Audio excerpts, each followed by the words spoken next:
Can I get closer to you beyond the night and shining number? Oh girl, I want to be your man. Can I renew? Hey, it is me, Wanda B, and you are listening to the sounds of Jay Holler. Can I? He has a new stepping song coming out. I love it. All my steppers, you know, we here. I want you all to dance to this one, okay? Can I by Jay Holler. You are on IntellectualRadio.com, and this is the He Says, She Says show every Sunday at 2 p.m. So I'm glad, I'm happy, I'm ecstatic. Okay. Something new, something different. I usually have my beautiful co-hosts with me. I have O'Kara, I have Valencia, I have Nemia. They're all usually here joining me, but today I'm bringing you something a little bit different. You know, He Says, She Said is made up of, the whole concept is the men asking women their perspective, their thoughts, and the women asking the guys their perspective and their thoughts. And we try to find a meeting of the minds and try to learn from each other. So a lot of the questions usually come up for the men. And last week we had a real heated one men event who also have a show here at IntellectualRadio.com Thursdays at 9 p.m. And so I decided we're gonna move to another way and then try things a little bit different. So ecstatic, I'm happy, I am blessed, fortunate, every synonym you can come up with for it to have with me today the Iron Man radio.com today. And so if you're watching on Facebook, please share the broadcast. You can always, if you want, you can also listen on IntellectualRadio.com. You can view on YouTube. You can listen on Spreaker. So however you choose to listen to He Said, She Said today, please do. And please join in the conversation. If you're on Facebook, I would love to hear your comments, your questions to this. And you can always call in 708-8953. So, Hey, we got our James Borshade of Circle Urban Ministries and our own personal life coach here. I use him for myself to keep things right here, as well as what's up? We use him on Intellectual Radio. So, and we have with us also Patrick Stevens, who is the founder and CEO of Damani George Hair Studio. Hello, Patrick. Hello, pleasure to be here. Thanks for having me. It's an honor. I am founder and CEO of InnerVision International. Hello, Dwayne. Hello, how are you? I am well. Okay, so I'm bringing you the Iron Man. Okay, so today it's going to be like behind the scenes. If you were in the locker room of the Iron Man and they're talking and having conversations, what would they say to each other? What would they say about us ladies? And what would they say to their fellow? So we're also going to bring them some questions that came up in our group, He Said, She Said. That is a group on Facebook. Please join my group. We kind of do these same things every day. Sometimes it doesn't. Sometimes we keep it fun. But what we do try to do is open up the lines of communication between us, between men and women, and really work on having healthier relationships. Because in the end, that is really our goal, is to build healthy relationships. Valencia Jackson asked. Valencia is, like I said, a co-host here on He Said, She Said on Intellectual Radio. And her question was, one of her first questions, we just gonna hit it heavy right now. But you know what? Let me pull back a minute. We're gonna start, I'm gonna ease us maybe. I'm gonna take it a little bit easier. 30 and Up Doing Us is a group on Facebook that I love for you to join their group as well. Doing Us had a question posed to me to ask the gentleman. They said, would you skip watching the Super Bowl if your woman would rather have sex? Whoa. That's a question for the grown and sexy. The Iron Man brothers. Well, I mean, you're passing it.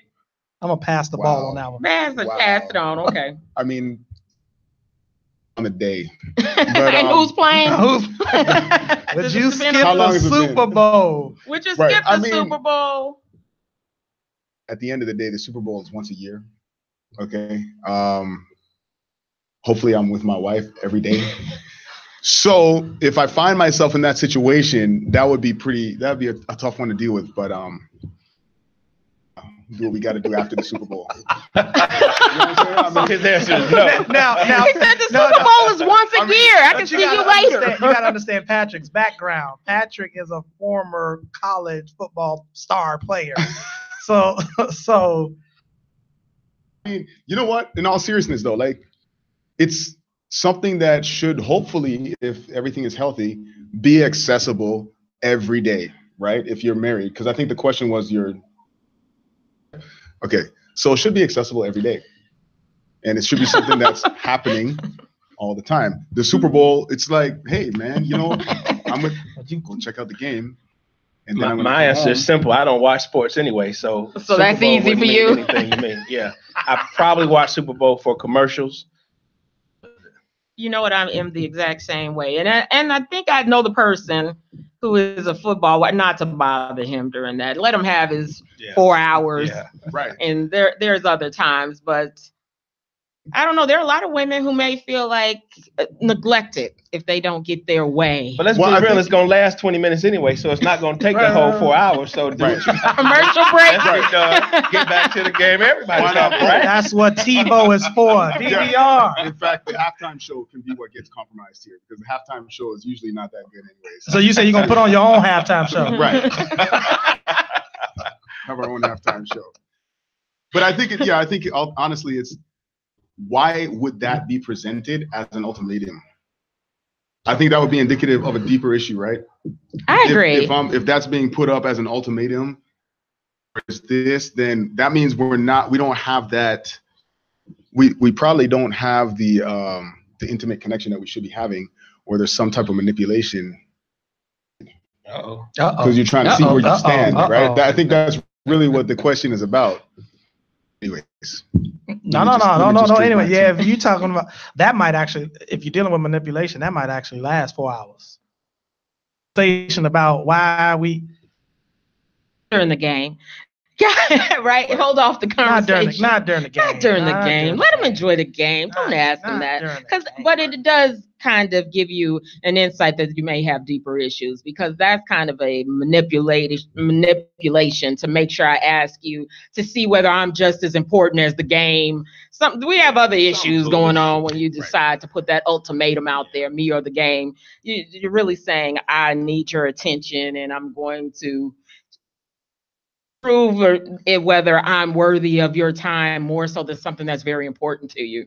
Or it seems like that could be deeper. Yeah. Can I say something on that right there? I was just watching this podcast, and it's called Why You Will Marry the Wrong Person. And it's saying that most people, I sent it to you, James, most people, I saw it. When they get upset, they start blaming and pointing the finger. But what they really want to say is, I want this from you. Will you do this for me? I feel like you are not doing this. So they really don't get to the real issue that they really want to get to. So they use other things, whether it's a game or, lack of this or lack of that. So if the real issue is, I feel like I'm not getting enough time, we got 364 days to discuss that. It doesn't have to be on this particular day.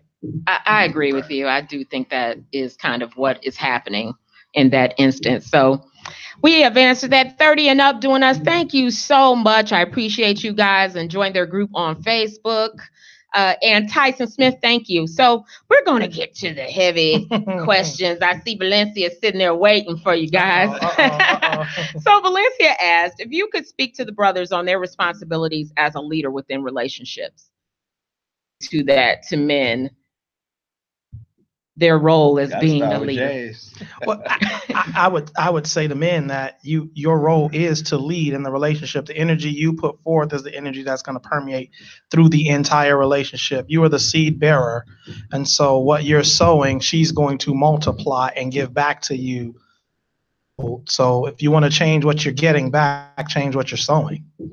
And that's a hard pill for men to swallow. And I got to be honest with you, it was a real hard pill for me to swallow, because I was real quick to say, it's you. If you would just, why don't you just? Until I realized that, man, I'm the seed bearer. On the seed. Well, not only is it it's a hard pill to swallow, but once you swallow the pill, now you need practical steps on what that looks like, right? Yeah. So the thing is that I think that's where a lot of the times short do that in each of the scenarios that present themselves, because first of all, it's not intuitive. Grew up around strong leadership, right? Yeah. Which unfortunately is not the case for a lot of men. And so, but then also you have to understand, it takes a lot of empathy, right? Because you have to, like, for example, in the example you just gave about the Super Bowl, a discerning person, a discerning leader will understand that this is not about the Super Bowl. There's something more to this. In order for you to get to that level, to be able to connect those dots, that takes a deliberate effort, takes deliberate practice and study, really, get yourself to that point. It takes study is key. Right. It takes study, and a lot of the time we, as leaders, I've had about 4 positions where I was running companies. Around position 3, I realized I didn't know half of what I thought I knew. And so I had to stop winging it and get books. There's a study that says leaders of companies read no less than 60 books a year. No less. I'm a terrible leader. No less than 60 books a year, because you don't know what you don't know, and you do not want to be stupid. Right. And how often do we get into marriages, lead relationships, lead families, and we don't even know what we're doing? And so studying is critical. And that's the part that I keep trying to stress to anybody in a relationship: study, learn, pick up a book. This is not new. If you're not gaining knowledge on the subject, you are winging it. And that's when your significant other oftentimes steps in and realizes, I don't know what the plan is. The plan is she's not following. She's not going to follow it. You guys, we are going to take a music break for a second, listen to some more sounds of Jay Hollins. And thank you. You're listening to IntellectualRadio.com. He said, she said.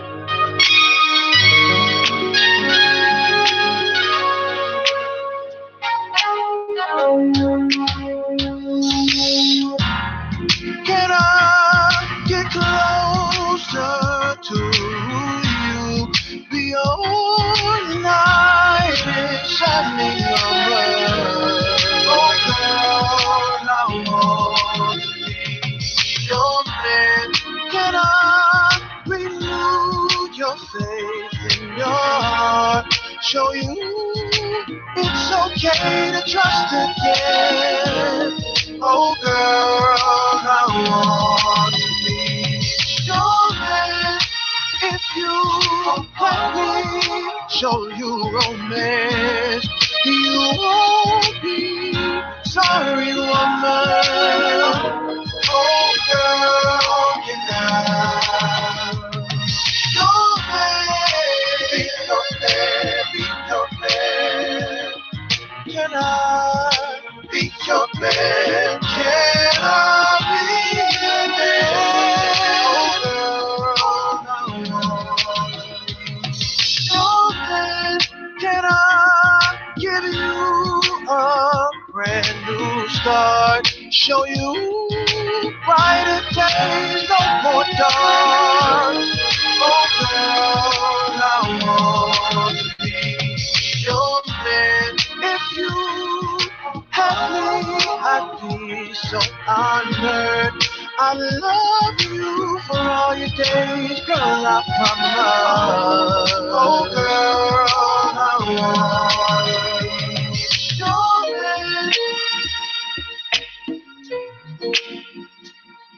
Can I?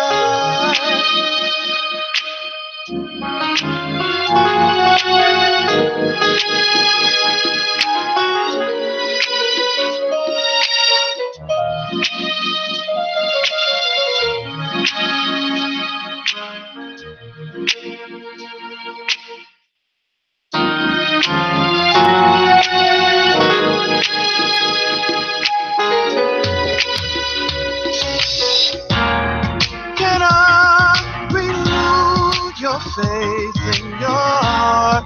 Show you it's okay to trust again. Oh girl, I want to be you let me show you romance. You won't be sorry, woman. Oh, girl, can I? Your man, be your man, be your man. Can I be your man? Can I be your man?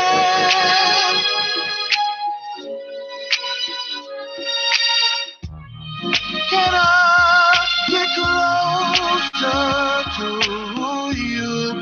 Be your knight in shining armor. Oh, girl, I want to be your man. Hey, it's me, Wanda B. We're back listening to the sounds of Jay Hollins, Can I, his new stepper single. So, as I said before, the Iron Man here with us today. We are behind the scenes, the locker room of. So I would love to have your questions. What you'd like to ask them. How many times do you get brothers like this in the house all ready to answer any question you have, ladies? Let me have it. So I have with me James Borashade, Circle Urban Ministries. What's going on? What's going on? Patrick Stephen of Damani George Hair Studio. What's up? What's up? And Dwayne Bryant of Inner Vision. Greetings. All right. So this is another broadcast. Share it for me, please, because I love for you to get this information. It's so rare that I have this format, and I'm loving the responses already. I appreciate you guys so much. So we're going to move on. We're taking questions and asking questions. You can also call in 708-223-8953. Would love to have you call in as well. So our next question is, men cares for a wife, and why do some wait on the perfect condition that may never be? They laugh. They laugh. Guilty? No, not you. I think I might be the only single one. But are you waiting for the perfect moment, everything to be aligned? No, I don't think so. I don't think I'm waiting for the perfect moment or the perfect person, because she does not exist, nor do I. However, I do think that there are certain things I look for. That I will not settle, but there are some compromises that I know I have to make. There are some things that I like. There are some things that I don't like. And, you know, the older you get, you understand that everyone comes with stuff. So, you know, when I meet someone, I'm always seeing if this is going to be a good match for me. Is this going to be, because at this point, dating. If I don't think you can be a wife, what's the purpose in dating? If we just date and I know you're not going to be my wife, eventually we break up, and then we just got some more hard feelings, and it's just like some more baggage to take along the trail. So I don't wish for that. So now I'm trying to figure out, do I want to be able to spend the rest of my life with you? And if I can, I ask certain questions, I see how we feel, and then if we can, we move further. So I hear sometimes people say, well, they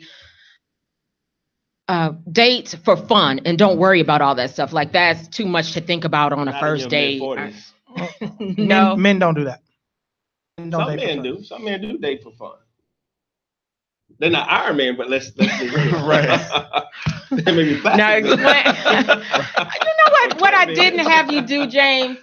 I would love to have you do is explain the Iron Man. Maybe that's the one place I'd like to start. Explain how you guys got started and what makes a man an Iron Man. So the concept of Iron Man came from a Bible verse that talks about iron sharpening iron. So does a brother and sharpen his brother. The concept of the Iron Man came from being a CEO at the top. My mother used to say, "Uneasy lies the head that was the crown."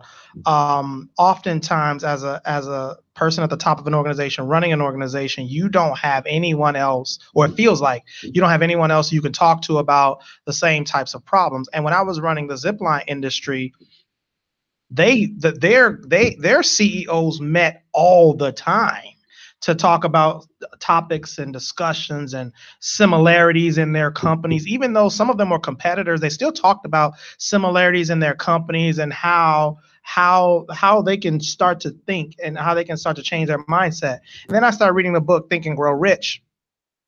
it talks about having mastermind groups. So we looked at and all of us were having the same type of problem. So one day we started talking and we chatted about, what's it like to run Intervision? What's it like to run Damani Jordan? We said, let's just get together and meet. And what we do in the Iron Man is we meet once a month and we go to each other's company, pull the covers back of the company and get real strong feedback about what you can do to improve. Now, we talk on this show about criticism and feedback. We deal with feedback. Look, we're not going to sugarcoat it for you. Don't none of these brothers sugarcoat it. But we talk about here's where you can improve. Bolt of lightning, a burst of energy that you get infused in your company, and you start to see results immediately when you infuse that kind of energy inside of your company. So the Iron Man got together to say we did it once, and we're like, man, we're gonna have to do this every month, and we do this every month now, and so short of it. I love it. I love it, and we are translating that meet once a month to take some feedback right here to IntellectualRadio.com. He says, she says show. I'm asking these gentlemen to give you some feedback, give us some questions, and they're gonna give you their feedback. So the question was, explain to women how a man prepares for a wife and why do some wait on the perfect condition that may never be. So gentlemen who have chosen wives or have chosen the one, what made you know that was the one? How did you prepare for her? Did you know it was time, or how did you come up with that? For me, the most important thing was to mentally prepare. Yourself? To mentally prepare myself. What it means to lead. That's the hard one. And then what type of leader am I? I have a life plan that is written. And in my life plan, going through the process of developing a life plan, I had to decide what type of leader am I? Am I a facilitative leader? Am I a coach type of a leader? Am I a team leader? Am I a dictator am I a dictator? What type of leader do I want to be? And what type of leader best functions in a household? What type of parenting model do I want to have? Do I want to have an authoritarian, or the other types of parenting models? So all of those things were mental preparation to say, I am now ready to take on a wife. And once you feel or at a position where you are ready to take on a wife and you meet her, for me, it happened instantly. I knew the second I walked in the restaurant, I was like, yep, her. All right. Cancel my meetings for the day. That happens for real. Yeah, it did. That's exactly how it happened. I told my assistant, cancel the rest of my meetings for the day. This is gonna be a long meeting. Were y'all meeting each other at the restaurant? Or we were meeting each other at the restaurant for a business meeting. And I was business. Like, meetings. Right. And we've been meeting ever since. Oh, how sweet is that? I told you my birthday is on Valentine's Day. I'm just a sucker for love stories. Oh, right. That is adorable. So, can I chime in? Yes. So, chime in, please. So there's two components to your question, right? One is why do men wait? Yes. I don't think that. Okay, so how do you prepare? How should you prepare? And how do you prepare? They're really two different questions. So let's answer both of them. Okay. Most people don't prepare. True. And that's the problem. Realize that too late, or some people never realize that, right? So for myself, as an example, these two things are related. I waited because I was so ultra focused on what I was trying to accomplish in life. So for me, my wife was actually my first girlfriend. That doesn't mean I didn't go on dates here and there with girls, but I was so focused that anybody who didn't embody the things I was looking for just really didn't have any kind of appeal to me whatsoever. There are a bunch of people basically making background noise as far as I'm concerned until I saw my wife, and then everything resonated, right? But the preparation part is, I think, where my 40s, I realized I didn't prepare properly, right? So at least when I started out, I wasn't who I really needed to be in order to be effective in the relationship, as effective as the family would eventually need me to be. How did you find that out? Just because issues come up. You just realize at certain points in time, like, you're not getting it done in the various areas because it calls for a lot in really, I describe it, people debate me on this, but I describe it as, it's a very black and white binary type of thing. You're either going to get things done or not.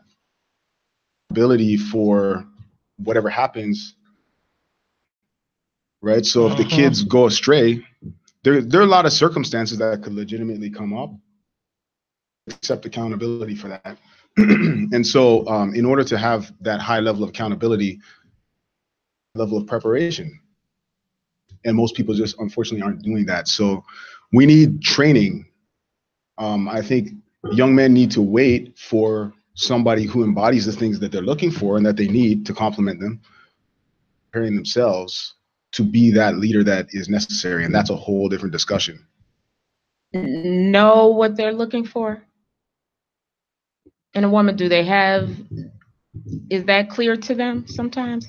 I think it evolves. I think it could change. I think you may think you know what you're looking for. You may realize maybe this is not what I was looking for. Or you may find a lot of the ingredients or very few of the ingredients and realize, whoa, I really need this right here. For instance, a revelation I had about 2 years ago. I thought I wanted the alpha female. I'm always attracted to women who are sharp, who running it, who doing their thing. That's like my friends. That's them. I thought I wanted, until I realized I'm dating these alpha females. And one of them one time said, "Oh, I'm an alpha female." And so she grabbed me and asked, "She the alpha female?" Yeah, and all this stuff. And I realized, oh, that's exactly why I don't like you. Because the stuff that works very well for you on the job, I'm the one, I'm in control. It doesn't work well with me because I'm that guy who has been in business for 20 years, who got the 800 credit score, who loved the Lord, who's a good communicator, who has a home and properties. So I cook, wash, iron, and clean. I don't need you in my life. Function, period. However, I want you in my life for these things. So now when you come in thinking you're going to run this like you ran your business or your company or your job or your employees or whatnot, it doesn't work that well for me. So that's when I realized I need an intelligent, confident woman, but I need a woman who knows she is a woman, not overcompensating for her childhood because her daddy wasn't there or the last dude left her or hurt her. And now she got to make up all this overcompensation because you're not going to get me. I'm going to get you before you get me kind of stuff. So that's when I began to look at women differently, for real. Because you got a lot of women who go to church, but you say turn to Revelation, they turn to the front of the book. Turn to Genesis, they hit the back of the book because they don't even know where the book is. So do you have a relationship with God for real? With me as a man. And a lot of sisters, and I say sisters, and I was just told, D, you hard on the sisters. I say, because I don't date white women. I haven't done that. Dated other women, so I just know this, but I did say I'm gonna open up because I understand this. However, it takes a certain kind of way. I'm not talking about men in general to be with me. I'm not an easy guy, but I have certain things that I prepare, things that come with. So that was a very big revelation because I only dated the alpha females and I was so happy to have her. And I realized there was one common theme. It never worked out because at some point when the alpha male and the alpha female clash, I'm not backing down. She's not backing down. Chaos, conflict, female. See, God says I am alpha and I'm omega, the beginning and the end. So if I'm this, I don't need you to be what I am. I need you to bring my complement. I need you to be that omega. And that's what sisters messing up. You know what? That segues into a question that someone asked. What do men see as being too strong or independent from a woman? I'm going to let you just go on continue. Continue, because I think it segues well, here's the deal. I'm going to tell you. See, I grew up with two strong women. My mama, daddy left, 6 kids. She had to fend for herself. My auntie, uncle left. She had to fend for herself. My other auntie, he found somebody else. She had to. So only thing I know is strong women, aggressive, who got to go get it. I understand it. I also understand that those women can emasculate a man and don't even know they're doing it. Those women could be so angry, uptight, or whatever, and that's real. So I think what we have to do is say, listen, babe, let's talk about how we were brought up. Because honestly, I'm 47 years old, but I'm that 7-year-old boy 40 years later. 7-year-old girl 40 years later. Let's discuss this right here. This happened in your life. What did you like? What didn't you like? And see, most people don't want to be open like that because now you hit a vulnerable chord. And now I got to say, my family was nothing. Admit that. And now you got to live with that. But most people don't want to become that vulnerable. So what I'm looking for is like the essence, the purity of a relationship, because we can't be us until we deal with that. I think what's hard sometimes for women is when they are used to operating in a masculine energy, when they're at work and they're at working in a masculine, or they saw their moms saying that they were the mother and the father, and they don't know how to operate from their feminine energy sometimes to be the lady, be more of the woman. And I think we don't have a lot of practice in that. Well, James said you don't know what you don't know. That's just That's like true. men don't know how to operate in true manhood because we haven't seen it either. So we all figuring this thing out together without great role models and examples. Right. And you know, the problem is that you have to have you have to be a certain type of individual even to engage in this discussion. It is so introspective to be able to identify these issues in themselves and then take the next step to address them so they can be in a healthy relationship. So you're talking about a small subset of the people in general who really have a shot, to be honest with you. I don't want to sound like, who really have a shot at addressing this issue. I think some people don't want to be uncomfortable. It's uncomfortable to address your issues. A lot of people, they don't introspect. They don't look at themselves and say, wrong. It's just not in everybody's nature, right? It's something that's a learned behavior, and it's very deliberate, and it's painful. You have to do it. It is painful to do. Right. To look, my father, may he rest in peace, used to say these words to me all the time when I was a kid. He said, when you look in the mirror, tell yourself the truth. Tell yourself the truth. He used to just say, tell yourself the truth. He said, if you lie to anybody, don't ever lie to you. And most people lie to themselves. Right. They absolutely lie to themselves. And until we can get people to tell themselves the truth, we can't have this conversation. What's your hand up for, Dwayne? You see, James is a teacher, so I got to raise my hand with a teacher speaking. Okay. It is painful to do, to open up and be authentic, to be pure with each other. But to me, it's more painful not to. Because here it is, you got this person. You live in 10, 15, 20 years, and you still are masking. So to me, that's painful. I don't want to live in that kind of They don't realize the pain, though. There's of comfort people in that. Look. People who cannot do that. I can't figure out why. When I do, I'll be a billionaire. There are people who cannot look in the mirror and say, right here. They will tell you, but everybody else can see it. But everybody else can see it. They can't. There are people who cannot do that. It is tough. So that is hard to do. And I'll tell you, the reason my father had to preach that to me, because I was one who couldn't do it. Basketball game, and I was like, if he had made the shots, I got 25 turnovers. But if they had just made the shots, then we wouldn't have lost. It's hard to do. Well, I think the thing is, a lot of people live on the emotional level, right? So when something happens, and for a lot of people, that's the end of their truth. Right? So in order to see that spot that you're talking about in the mirror, it takes asking yourself, well, why does it make me feel that way? And there's something underneath there that's important that's not being addressed, or some value you have that's not being addressed. And then you have to ask yourself, why do I have that value and hold that as being important? People don't really go to that level because until you go there, you're not really going to reveal what's causing these emotional reactions. So here's my question. What is the percentage of authentic, honest, pure relationships? I don't have the answer. No, I don't know. Oh, okay. No, that's a real question. I mean, for your callers, for your viewers, for James, for Pat. I'll tell you, the only ones that are actually happy. There are 4 stages to relationship bliss. Number 1 is meeting. Number 2 is the falling in love. This is where you create falsehoods, the falling in love. Now, number 3 is where most relationships die, and that's disillusionment. What you thought you had or who you thought you were. Right. You are not, and neither is he or she. Right. And now you like, and that's when most relationships never make it past disillusionment. Stage that is actual bliss, and that is acceptance and bliss. When you realize that who I thought was perfect, and neither am I, and now let me see who you really are and love who you really are. You see who I really am and love who I really am. Those are the people that are happy. Many people, and disillusionment can last for decades. Right. In relationships. So I don't have the percentage, but I'll tell you, the ones who are genuinely happy, those are the ones who have a true, authentic relationship. What's the fourth stage?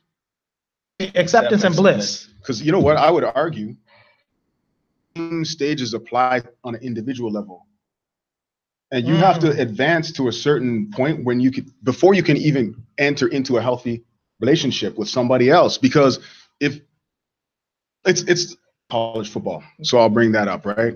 Everybody's going to the NFL. If you talk to these guys in high school, everybody, right? Yeah. In my mind, yeah, I'm going to the league, of course. Question. And then eventually you come to a point of disillusionment, yeah. Right? And you're like, man, I'm not going to the NFL. Like I'm just not that kind of talent, right? Get stuck in that phase. It's going to inhibit everything you do from that point forward, because you can't come to terms with reality. With that, now you're able to move on. So like, it's a similar type of dynamic. A person who is able to do that on an individual basis is the type of person who can enter into a relationship and do that too. And that's kind of the point that I'm getting at earlier, right? Like, it takes of these dynamics to be able to apply them. I was going to say self-awareness. Right. Most people aren't aware. So you're dating representatives, and when the representatives come and meet each other, before they really get to see the real people, and then the relationship is done. Right. She said on IntellectualRadio.com, and I have here with me the Iron Men. Yes, we are in the men's locker room for a moment. You know what? I am going to take a quick musical break. We'll be back. We're going to have some more questions. I'm loving what's happening here. Please share the broadcast, and we'll be back with another question.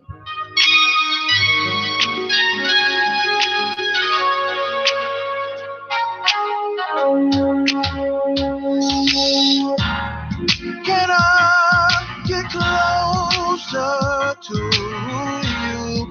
Beyond night and shining armor. Oh girl, I want to be your man. Can I renew your faith in your heart? Show you it's okay to trust again. Oh girl, I want to be your man. If you let me show you romance, you won't be sorry, woman. Oh girl, can I your man, be your man, be your man? Can I be your man? Can I be your man? Oh girl, I want your man. Can I give you a brand new start? Show you brighter days, no more dark. Oh girl, I want to be your man. If you had me, I'd be so honored. I love you for all your days, girl, I promise. Oh girl, I want. Hey, we're back at IntellectualRadio.com. He says, she said, we were listening to the sounds of Jay Hollins, Can I, his new Steppers song. I know my Steppers. Listen, I'm loving it. Thank you, Jay Hollins, for sharing it with us. So we are here with the Iron Men. We are behind the scenes, the locker room. And so if you have questions for them, please share them, because I'm very happy, ecstatic, like I said, to have these gentlemen here with me today. I have James, I have Patrick, and I have Dwayne here, and they are ready to answer your questions and give you perspective. Because a lot of times we're here at He Said, She Said, like to bring you both perspectives in it. So I was very happy that James suggested we do this format. When you can always call in to 708-223-8953. Back to the questions. And we're going to address, someone said to Dwayne, you seem to be picking on the sisters. You lumping us all in this one big alpha. We act like our mamas, and I'm mad and stuff. Who said that? Right. I'm going to take that. She may be an alpha female. I don't know. Sure. And let me say this. I'm not lumping all the sisters in one, because all of them are not. What I said is, and I think this is sometimes what happens in relationships, and you hear something that wasn't said, and it creates conflict. So what I want to do is express what I said, and if I said something incorrectly, what I really meant, what my heart meant. Because I have dated alpha females because I'm attracted to them. Strong, they get stuff done. I respect that. That's what I'm used to. Now, James broke down that disillusionment. I was disillusioned and thinking that that's what I wanted. So once I understood this does not work for me, because during tough times we clash. Woman during tough times. I want to love my woman. I want to build with my woman, and I want to become vulnerable. I want her to, and I want us to solve problems together. So the acceptance was, this doesn't work for me. I'm not alpha females. And she could work for someone else now. Yeah, it isn't that she doesn't work for anyone. Oh, absolutely. Or any However, I'm lumping them all in the same. No, some are very kind and loving, nurturing. Fortunately, I went to an international school in Miami, Florida International University. I was involved with, had an opportunity to meet Africans, Jamaicans, Haitians, as well as Black Americans. And I realized Black is not just Black as we know it in America. It's a lot of different things. And my Caribbean sisters were very different. The African sisters were very different. So when I say, I don't want people to think I'm racist because I have not dated non-Black, but I'm satisfied with the sisters. And so I don't lump them all in the same category because they're not all the same. But the alpha female has some very certain traits that are very common. Question posed, what is the difference between an alpha male and a beta male? What is that? What is the difference?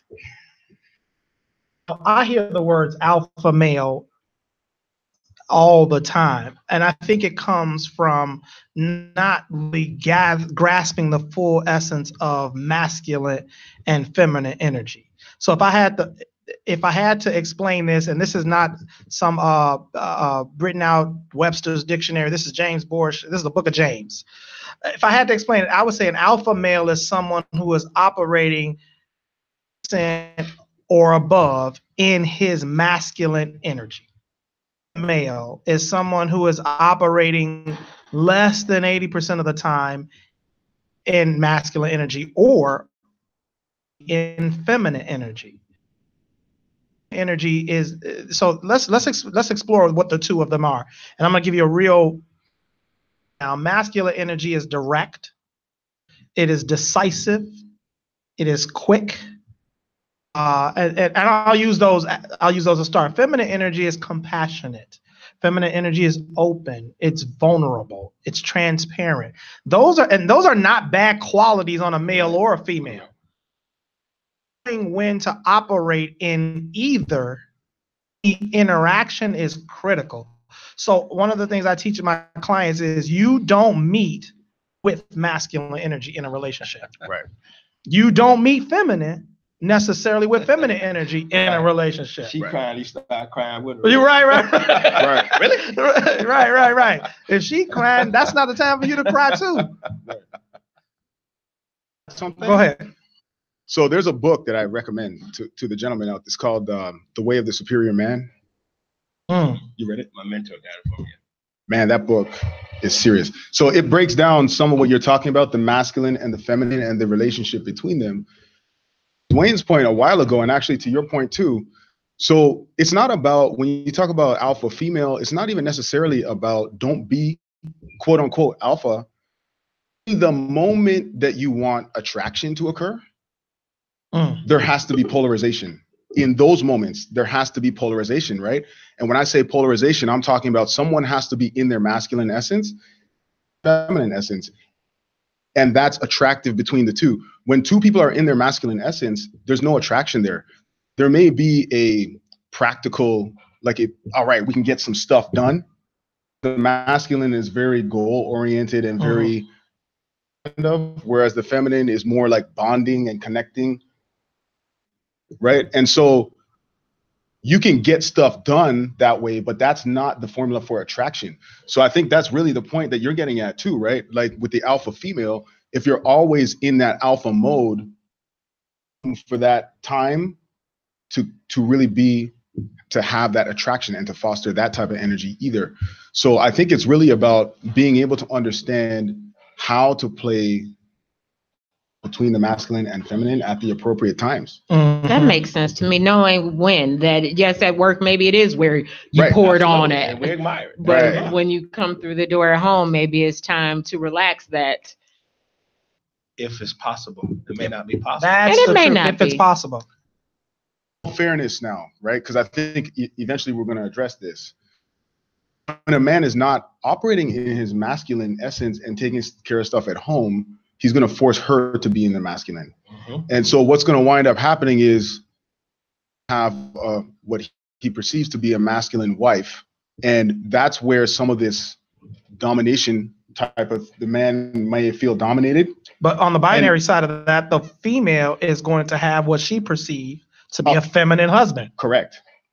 Right. And so then you have this role reversal that takes place. That's not going to be healthy. But is it not? Let's say if she is the true alpha and he's the true beta, based on what you just said, that works. That does work for some people. Yeah. Right. So let me say this, and I know my brothers might kill me in the locker room, but let me say this: we oftentimes accuse women of emasculating men. Can you truly emasculate an alpha male? No, I didn't, exactly, because it's not happening. It's not gonna happen. Who are you? It's not gonna happen. Right. Yeah, emasculate. No, but you can. Your mouth can get so out of pocket.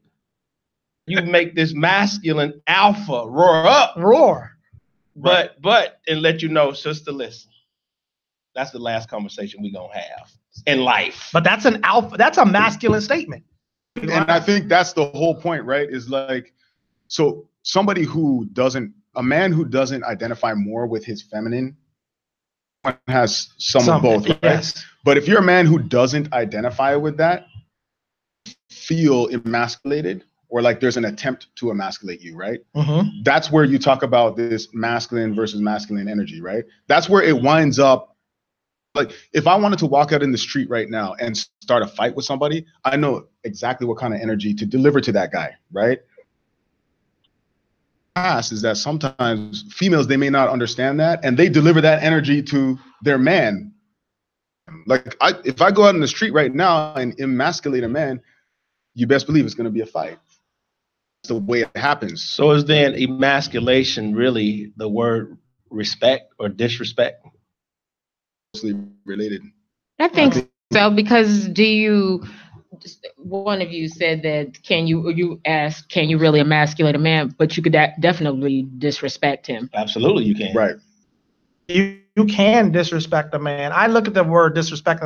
I look at the word respect in a different definition than a lot of us look at the word. When you look up the word respect, it actually is defined as admiration for. And so when we often tell women to respect your husband, what we're really saying is have deep admiration for. And so oftentimes I think we can be rude towards. Disrespect, in my definition, means to not have deep admiration for. You verbalize that is very different. And so can you disrespect an alpha man? Can you disrespect a man who operates 80% of the time in his masculine energy? Absolutely. But can you emasculate him? of the time or above in his masculine energy, that's virtually impossible to do. What do you mean by emasculate then? I guess what's the definition? Aha. Can you be the cause of shifting him from masculine energy to feminine energy? Oh, okay. Yeah, I don't think you can shift him as if he's something other than what he is. Mm-hmm. Right? So to me, like, emasculation is he's a boy. Aha. Now we go. Or it's an attempt to do that.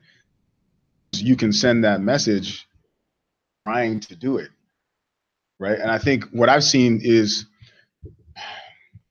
I don't want to go too far down this track, but basically sometimes there's this perception that I've seen where it's like, oh yeah, I'm going to raise my boy to be a man. Mm-hmm. So I'm going to do this and do that and be real tough on him. Right? Masculine energy grows through being challenged, through being entrusted. Like, so for me, is I entrust him with something, Mm-hmm. and I let him hang himself. Yes. Or not. Right. Depending on what the situation is, right? But you want to start out with things where it's safe to experience failure, because you have to know where the boundaries are, right?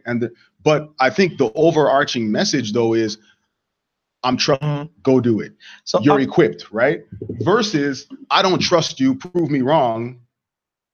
Treat somebody like a boy, you're setting an expectation that you're not going to be able to do it, and that's actually emasculating. So I gotta rep our brother Dr. John Artis, who's also the fourth member of the Iron Man group. Dr. John, when we first met, told us to go look up the Masa tribe. In Kenya, they had a great way to raise a boy and to put him into his masculine energy, very similar to what you were talking about. And then we'll go back and define emasculate according to Webster's dictionary. But what the Masa tribe do is you have to go out and kill with a spear.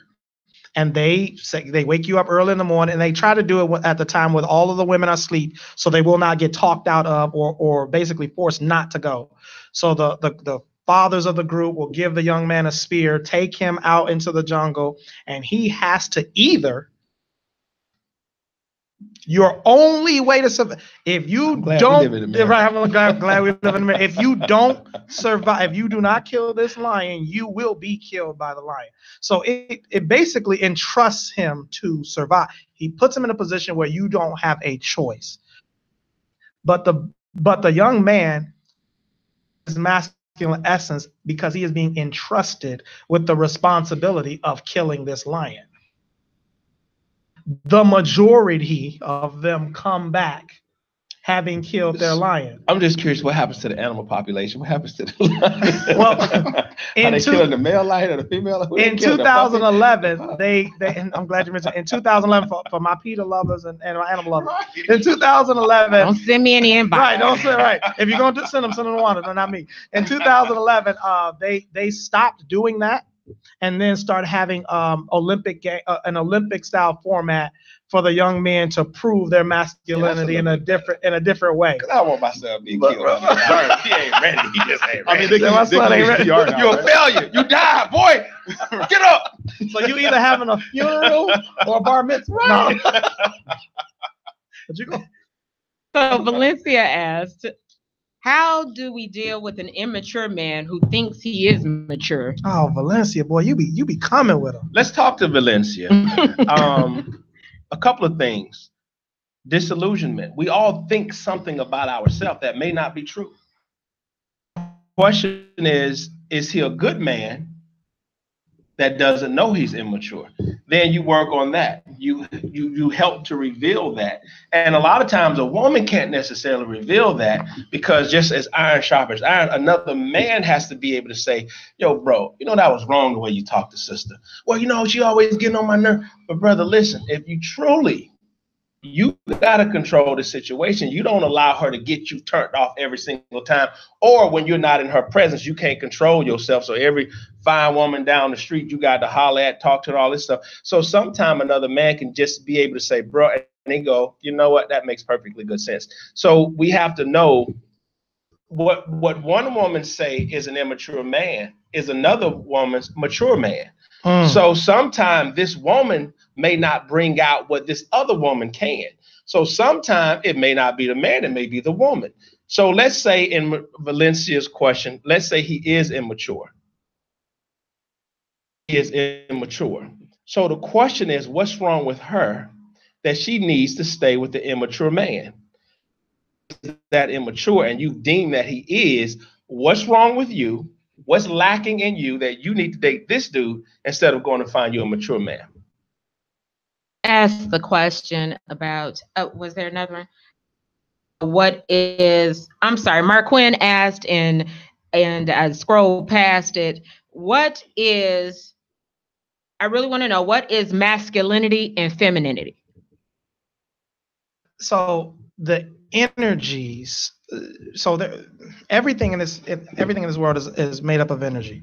There are two predominant energies when you're talking about people, and one is masculine energy, one is feminine energy.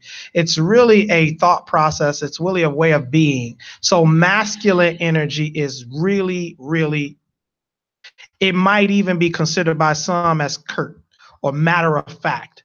It is decisive. It is sometimes it might even be called critical to some degree. It is a get the job done right now type of thing. And then feminine energy more lends to the softer social skills: compassion, kindness, peace, tranquility, lovingness. Those things are considered feminine energy. Now, the reason that we're saying feminine and not woman versus man, because both and female have masculine and feminine energy. Trick is to know when to use what for what situation. So can I clarify for the man who say, I'm all man? So every intelligent man and feminine energy, is that correct? Every intelligent female has masculine and, is that correct? Okay. Right. So I do. We are. There are a few questions going on Facebook that I want to address. Let me just add to that before you move on. Go ahead. So just if I can define it in the way that it's defined in the book that I referenced earlier, right?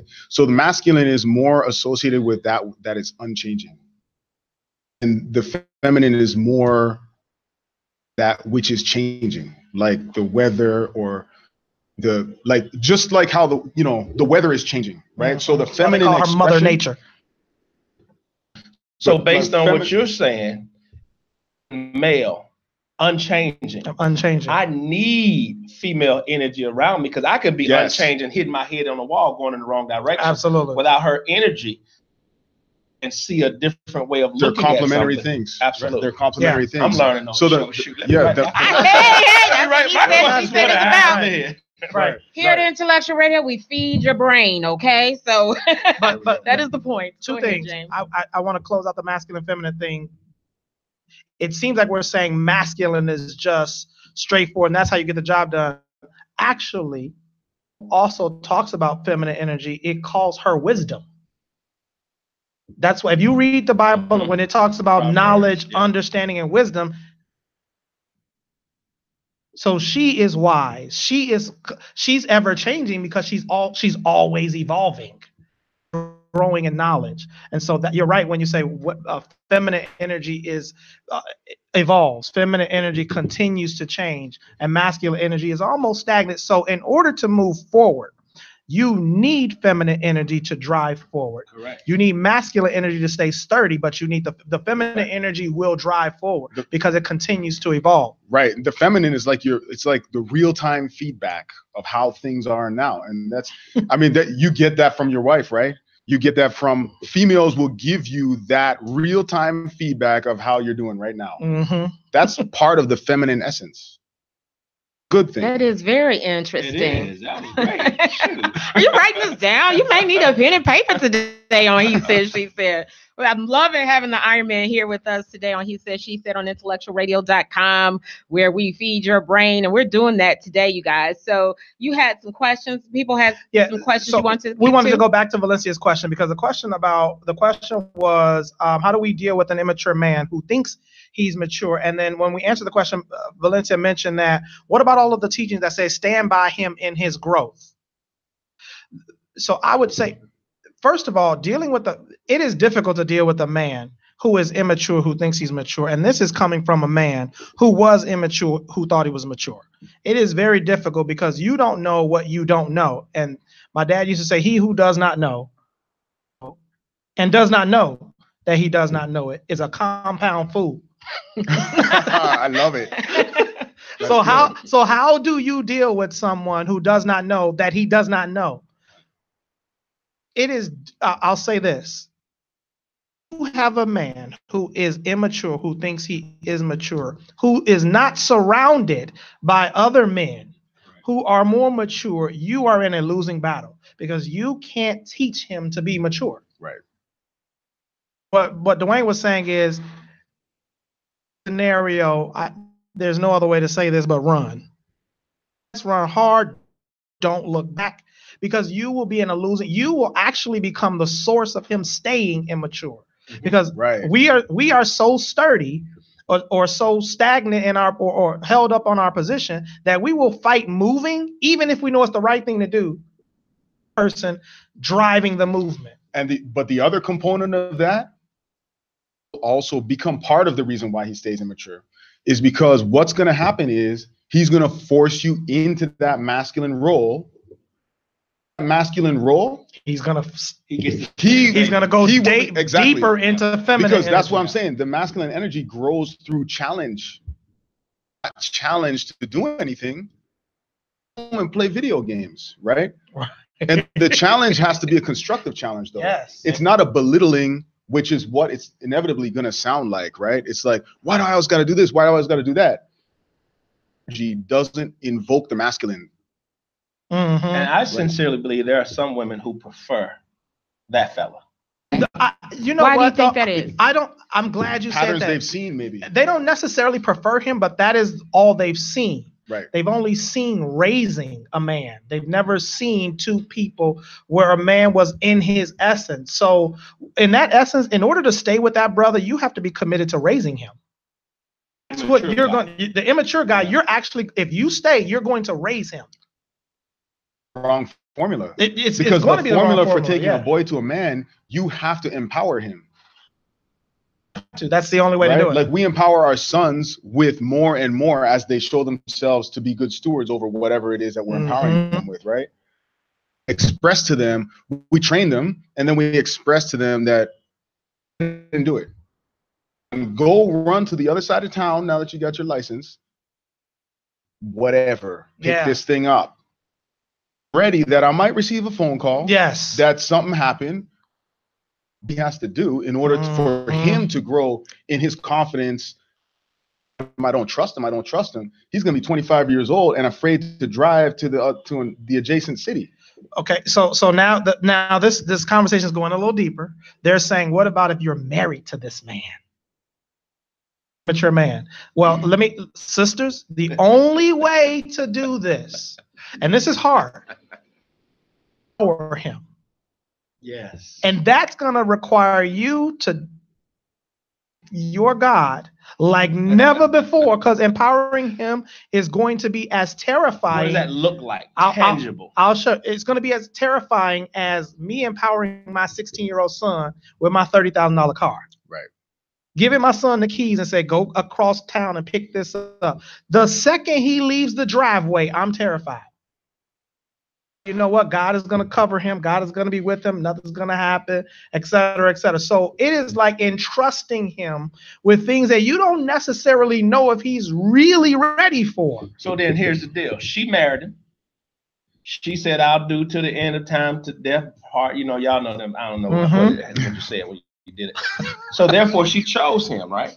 So therefore, she has to be committed to his maturity based on what you're saying.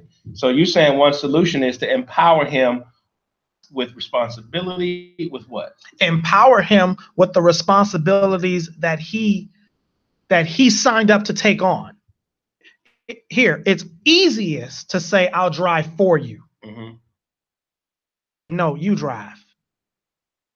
I trust you. And when he falls, say, you know what, baby, that's okay. I got you. I believe in you. I trust you. So I'm hearing two things, empower and support. And support. Because if he failed, then you have to budget failure. What you're describing is taking a boy from a boy into manhood. That is. And you even may if have that boy is grown. Even if the boy is grown. So you might be dealing with because grown ain't a size. boy. Yeah. Right. Grown is a mentality. Grown is not an age. Right. Right. So it's I think it's the same process. Benny Holman had a question, and it rolled by, so I'm hoping maybe you can get to it. He was our guest last week. He's from Black Men Vent, Thursdays at 9 p.m. here at IntellectualRadio.com. And he said one thing he said was that a good question to ask. See if you can roll up one to see that to ask is why do women, I think it said, why do women pick the immature man?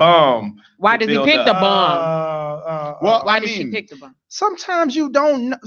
Sometimes you don't know picking a man that's immature. Number two, sometimes he may have been mature for the level you all were at when you got together. I mean, let me just speak on behalf of the relationships I've been in.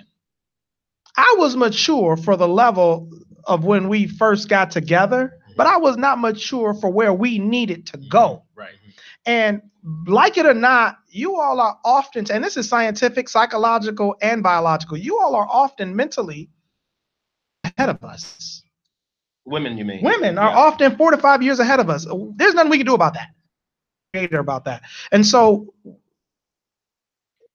I might be mature so if we got together in college, I might be mature for a college student. I might be a straight A student. But then when you talk about, okay, now let's buy real estate, I don't know nothing about all of that. How do you then say, why did you get with an immature man? I was mature for the stage we were in, but not for the stage where we were going. Mature for the stage they're at right then at that moment. Benny says there are thousands of good men who can't wait to be a father and a great husband, but women would rather pick a bum to try to build up. But wanting to be a father and a good husband is different than actually being prepared to be a father and a good husband. Bingo. So there are so many levels that this conversation can take place at, right? You have people who don't want to, who are the quote bums. Obviously, they need to grow, right? You got people who have great intentions but no knowledge. It's not good to have. No, that's right? That's actually more dangerous. Right. Most people enter into relationships, don't have a mind for constantly evolving themselves, and of course, you're going to wind up in trouble. It's like you said, you don't know what you don't know. Right. So, I mean, you can have the conversation at a number of levels. If you find yourself, I think that to me, the biggest fundamental thing is whoever you get with is somebody who has a mind for growth, and that they have to have displayed a capacity to self-analyze, and analyze themselves and seriously make changes that are necessary in themselves and be better. If somebody has that basic, then there's hope. But if you're dealing with somebody who doesn't have that, and then we can talk about how to get out of it. But identify someone who has a mind for growth, and we'll share. Let me share a couple of ways. If you are dating someone, mistake, and cannot say the words "I'm sorry," and or "I screwed up," and or "I dropped the ball," or "this was my fault." You do not have somebody with a mind of growth. You do not have somebody who can be introspective, who can be reflective, and that is dangerous because you grow by making mistakes. I used to coach, an AAU basketball team, and what I told my team, and this freed them. I told my team, you are going to make mistakes. This game is about failure. And they were like, no, it's about success. I said, no, it's about failure. You just have to learn how to control failure. And you know where we control failure? Practice. Right. You shoot you're going to shoot 100 free throws, and you'll probably miss 70 of them so that you can make 2 in the game. Control your people have to be willing to know failure is going to happen. Do I own it? Grow from it, and can I articulate that I own my mistakes? Can I articulate that I grow from it? We were coaching, my lady and I, Jamie, were coaching a couple. She said something the other day. She said, I knew that I could trust James when he was able to say, that's my fault. I screwed that up, and I'm sorry. That she was listening for that. She said, I was able to relax a little bit when you said that. Like, okay, he's willing to grow. I don't have to do all the growing. It says this is why we lose. Every other race totally disregards the losers. Our women target them, then expect them to be good after the fact. It sounds like Benny's been hurt. Benny, it's okay. We've all been hurt, my brother. Who hurt you? Is it mother? Is it ex-wife? Is it current wife? Is it ex-girlfriend? I think you got to deal with that because, I mean, he's strong. I'm looking at his comments and I like him, but still, that's the part of maturity as well. If you've been hurt, you got to identify that. I'm sorry. I didn't mean to Iron Man now. Y'all have to be prepared for. I didn't mean to laugh, but Dwayne said that so calm. You said that in your feminine energy. Sounds like I have been hurt. You know what? Sounds like Benny has been hurt. Hey, but check this out. I would argue that was a display of the masculine. Right? Still steady. Okay. But here's my thing though. And that the same whatever garbage people have in their background that cause them to be these deadbeats that we're talking about, the same thing does have an effect on females to cause them to be attracted to that. Blaming the quote unquote blaming the victim, but everybody has to understand the dynamics of whatever's in their background and how it can impact the decisions they're making. You know, so for men who haven't seen male role model, right? They don't know what to embody. And so they wind up, or whatever you want to call it, right? Females who also haven't seen that don't know what to look for. So that would explain to you why they choose those. So we can't really the man or the woman any more than one over the other. Ultimately, the man has to make the decisions about himself becoming that person he needs to be for the relationship. To that. And in the same way, this question about, or the comment about females selecting them, I mean, they need to be awakened to the same thing, to the fact that this is what a good man looks like, and run from the ones who don't embody it. But if you really, truly operate and understand the essence of feminine energy, it is compassionate, kind. It is evolving. And it is also wise. If you can't get to the level I need you to, I cut you off in love. And don't keep trying to grow you up. That's true, but that's a masculine energy way to move. But you got to understand, when you ask why do they get with brothers like that, you're asking someone who's operating in compassion. Why do I see the best in somebody who is compassionate, kind, loving, caring, optimistic? So she could see. She can see the diamond. She can see the become. For those of you who read the Bible, she can see the David the king. To work with David the shepherd. He might not even see the king. One call him a loser. He just may not be a loser. He just not evolved to where he may still be shoveling sheep dung, but 10 years from now, he in the palace. He might be your version of a loser today, or being great tomorrow. Because not everybody who was great today was great yesterday. Absolutely. Right, but let's go back and define great. It shouldn't, when we're talking in the context of marriage, about as much accomplishment as it is about great character. Talking about having the ability to be pliable and moldable and introspective, somebody who can discover what they don't know, as opposed to always being blind to what they don't know. Those are great characteristics. So when we talk about it in the context of marriage, to me, that's the definition of great. If they don't have that, then that's a non-starter.